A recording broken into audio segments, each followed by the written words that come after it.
이제 스가랴서의 마지막 부분을 우리가 함께 읽게 됩니다. 전에도 말씀을 드렸지만 스가랴서의 기본적인 배경은 이스라엘 백성들이 바빌론 포로 귀환 이후에 이제 돌아온 땅에서 새롭게 시작하는 그 시작 부분에서 주시는 말씀이기도 합니다. 근데 그 시작이 그들에게는 녹록지 않았습니다.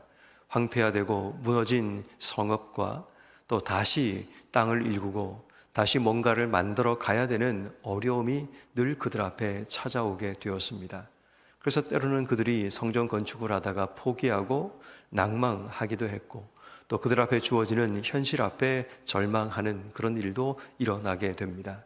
이러한 모든 상황 가운데 스가랴서의 말씀은 다시 시작하는 백성들에게 희망과 용기를 북돋아주는 그런 말씀이 됩니다. 특별히 오늘 우리가 읽고 있는 스가랴서 14장의 말씀은 이제 다시 시작하는 이스라엘 백성들에게 하나님께서 그리시는 메시아 왕국에 대한 그런 이야기를 소개하게 됩니다.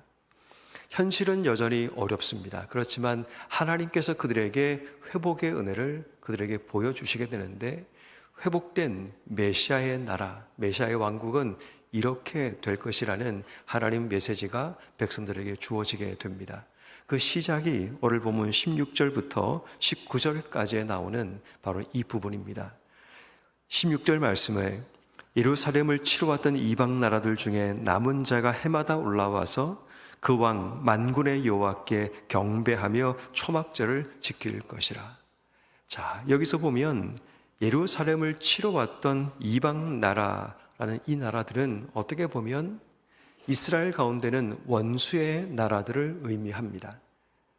다시 말해 원수의 나라들이 예루살렘에 올라오는데 그들이 오는 목적이 파괴하고 침략하고 그들을 괴롭게 하기 위해 올라오는 것이 아니라 그들이 예루살렘의 초막절을 지키기 위해 올라온다라는 겁니다. 여기서 말하는 초막절은 어떤 의미냐 하면 이스라엘 백성들에게 주어진 하나님의 구원을 의미하고 또 풍성한 추수의 감사가 있는 절기가 초막절이 됩니다. 이 초막절을 이방 민족, 하나님을 알지 못하는 자들이 초막절을 지키기 위해서 만군의 여호와께 경배하기 위해서 올라오는 놀라운 일이 일어나게 됩니다. 원수가 예배자가 되는 그런 일들이 일어나게 됨을 이야기합니다. 특별히 우리가 주목해야 될 단어는 그 왕이라는 단어입니다. 자신들이 왕이 되어 침략하고 지배했던 그 나라들이 이제는 모든 세상의 왕이신 만군의 여호와 하나님 앞에 경배하기 위해 올라오는 놀라운 변화가 일어남을 이야기합니다. 17절 말씀해 보니까 이제는 땅에 있는 족속들 중에 그 왕 만군의 여호와께 경배하러 예루살렘에 올라오지 아니하는 자들에게는 비를 내리지 아니하시리니, 땅에 있는 족속들이 다시 말해 그 왕 만군의 여호와께 경배하러 올라오게 되는데, 그들이 만약에 올라오지 않으면 하나님이 그 땅 가운데 비를 주지 않는다. 다시 말해 열매와 결실을 주지 않는 일이 일어나게 된다는 겁니다. 18절 말씀에 만일 애굽 족속이 올라오지 아니할 때에는 비 내림이 있지 아니하리니 여호와께서 초막절을 지키러 올라오지 아니하는 이방 나라 사람들을 치시는 재앙을 그에게 내리시리라. 무슨 말인가 하면 여호와께 초막절을 지키기 위해 올라오지 않으면 그 땅 가운데 살아갈 수 없다는 이야기를 합니다. 비가 내리지 않으면 사람들은 목이 말라 죽을 테고 곡식들은 열매를 맺지 못하고 곡식들은 사라지고 마는 겁니다. 다시 말해 그들이 여호와 하나님을 경배하지 않고 여호와 하나님께 예배하지 않고는 도저히 살 수 없는 그런 세상이 도래하게 된다라는 것을 의미합니다. 이 말은 다시 말하면 모든 열방이, 모든 민족이 여호와 하나님을 경배하는 그때가 온다는 겁니다. 마치 물이 바다 덮음같이 여호와를 인정하는 것이 세상에 가득하리라는 바로 하박국의 예언의 말씀처럼 그 땅 가운데 이런 나라가, 이런 때가 도래하게 된다는 것을 우리에게 보여주고 있는 겁니다. 뿐만 아니라 20절 말씀에 보면 그날에는 말방울에게까지 여호와께 성결이라 기록될 것이다 라고 얘기합니다. 본래 여호와께 성결이라는 이 글자는 제사장이 입는 에봇 가운데 달려있던 바로 그 문구입니다.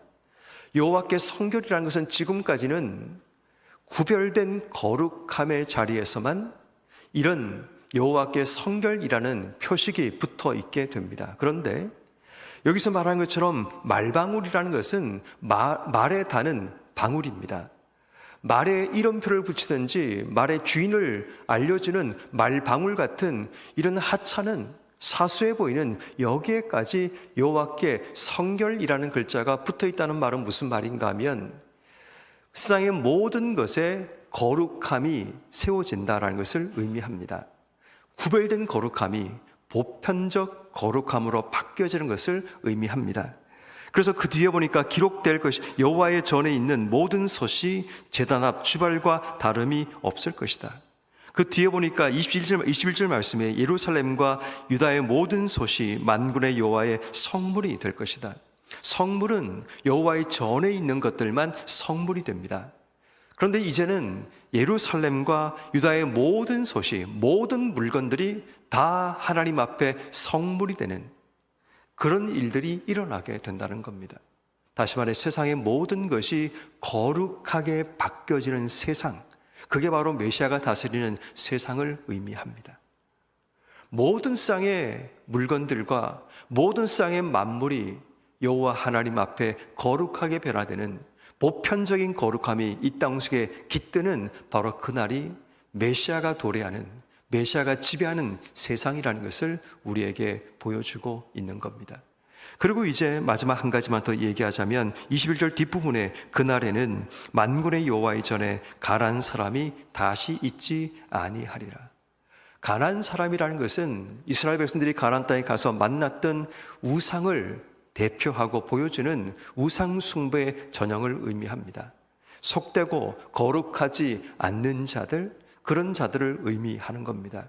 근데 그런 자들이 그 땅 속에 있지 않다는 이야기는 거룩하지 않는 것이 그 땅 가운데 단절됨을 의미하는 겁니다.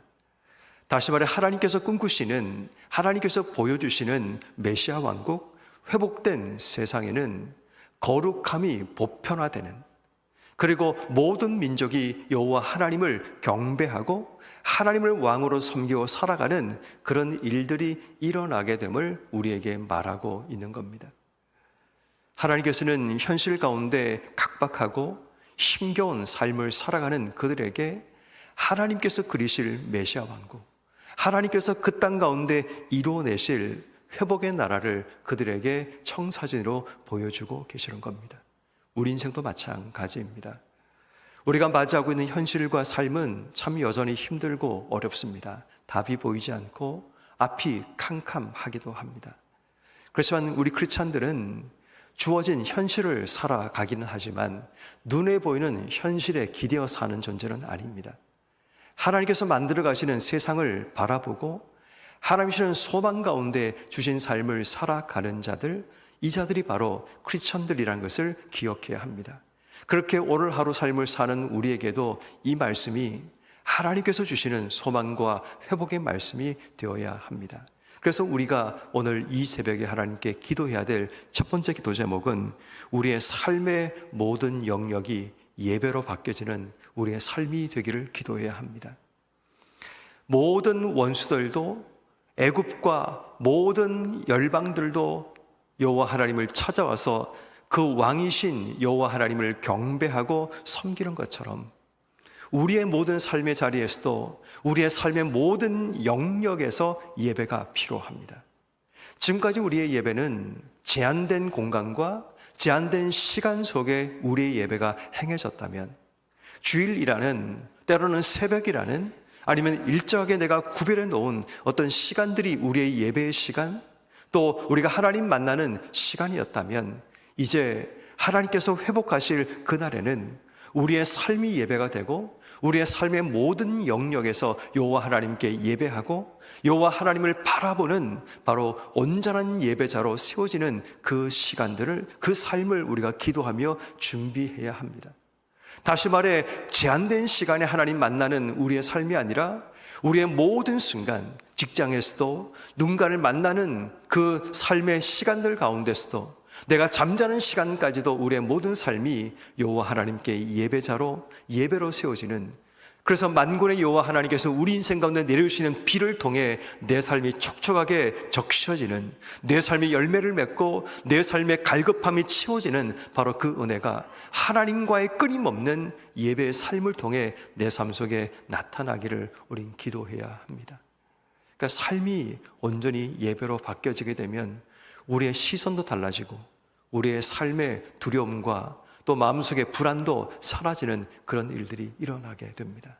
지금 당장 내 앞에 어떤 일도 벌어지지 않아도 우리 마음에는 세상이 줄 수 없는 평안과 감격과 기쁨으로 채워지는 그런 은혜가 우리의 삶에 주어지게 됩니다. 그러므로 오늘 이 새벽에 가장 먼저 기도할 첫 번째 제목은 우리의 삶의 모든 영역이 예배로 채워져서 우리의 삶에 하나님 주시는 비가 내 삶을 적시는 그런 삶이 되기를 기도하는 것, 이것이 첫 번째 우리가 기도해야 될 제목입니다. 두 번째는 부분적 거룩함에 이제는 온전한 거룩함으로 바뀌어지는 우리의 삶이 되기를 기도해야 합니다. 우린 지금까지 하나님 앞에 거룩함을 유지하기 위해 살아왔습니다. 그런데 그 거룩함이라는 것이 부분적인 거룩함이었습니다. 삶의 어떤 영역은 우리의 삶이 거룩하게 잘 구별되어 주어진 삶을 살아왔습니다.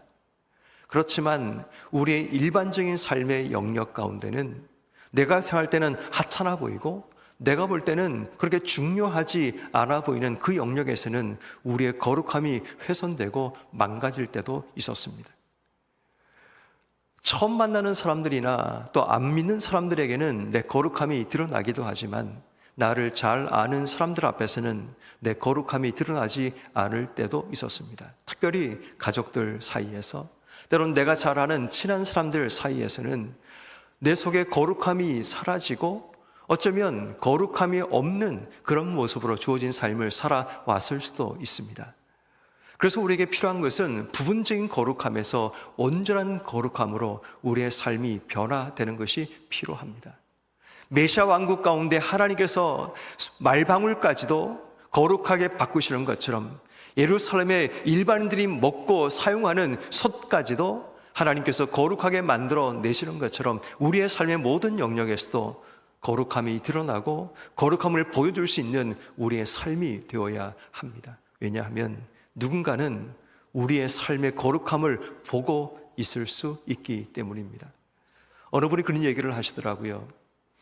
한 목사님에게 어느 한 분이 찾아와서 예수를 믿겠다고, 교회를 나오겠다고 그렇게 말씀을 하시더랍니다. 그래서 이제 목사님이 궁금하니까 물었답니다. 어떻게 해서 교회에 나오시게 되셨습니까? 라고 물었더니 그분이 충격적인 이야기를 합니다. 제가 지난 한 달 동안 목사님 뒤를 쫓아다녔습니다. 목사님이 어디를 가시든 무엇을 하든지 제가 쫓아다녔고 살펴보았고 그리고 확인하기 위해서 다녔습니다. 과연 예수 믿는 사람, 특히 예수를 잘 믿는다고 이야기하는 목사라는 사람은 과연 어떻게 사는 사람인가를 알기 위해서 정말 내가 이 예수라는 분에게 내 삶을 걸만한 분인가를, 예수를 잘 믿는다고 얘기하는 당신의 삶을 내가 쫓아다니고 보았습니다. 그리고 내가 내린 결론이 내가 예수를 믿기로 결심을 했습니다 라고 이야기를 하더라는 겁니다. 그 말에 목사님이 감사하기도 했지만 너무너무 큰 두려움이 밀려왔다는 겁니다.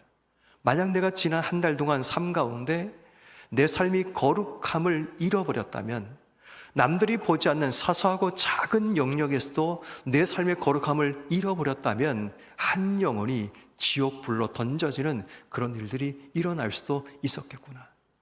그 사실이 그에게는 굉장히 큰 두려움이 되어 그때부터 더 조심해서 주어진 삶을 살아갔다는 그런 이야기가 있습니다.